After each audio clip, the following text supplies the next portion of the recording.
Благодарам.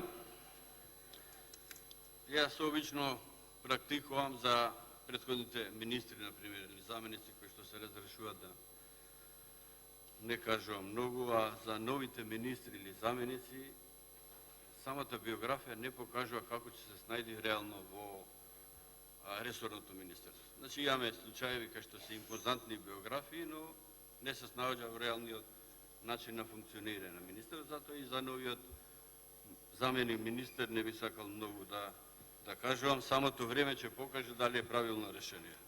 Но има една констатација, господине Заев, во ова Министерство за здравство за овие 2,5 години има тројца заменици министри до сега и 20 министри.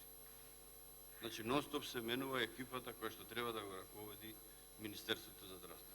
И ќе ве подсетам, значи, на секоја реконструкција или гласање во однос на министри на влада, на заменици министри, ќе ве подсетам на вашето ветување.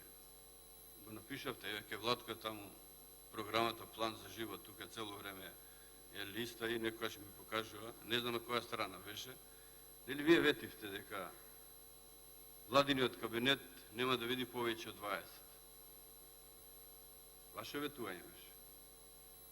Не треба да се лажат граѓаните дека нешто ветуваме, а сега и прошлиот пат најдовте изговор, не сте воделе сметка дека таква ќе биде широка коалицијата, дека треба секој коалиционен партнер да биде задоволен.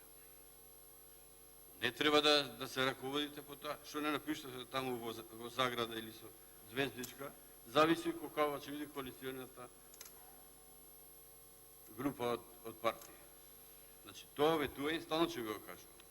Вие ветивте и излагавте дека ќе се грижите да има помал владин кабинет и да не биде повеќе од 20 составен на владин кабинет. Не, вие не само што е исти, мислам дека го зголемивте. Од 26 на 27 владиниот кабинет се состои. А инаку, во однос на тоа што е направено за здравството, најдобро граѓаните ќе ценат. И тоа на изборите сега што ќе следа на 12 април. Се согласувам дека од јавната администрација 1/3 припаѓа на здравството, 1/3 во образованието, а 1/3 е во другите органи на државната власт. И сега вие пред изборите се сетивте, например, да им покачите плата, а во однос на клинички центар во Ѓорче Петров, јас како што имам информација дали е точно, министерот за финансии, министерката за финансии не сака да го потпише задолжувањето, зашто знае дека е голем дел на, условно да не кажем еве криминал, но со позадина која што биде многу сумнително. За Ѓорче Петров јас секогаш се залагам и дај Боже, например, еве јас кажувам лично како пратеник, како Ѓорче Петровец, да удите камен темелно и во Ѓорче Петров.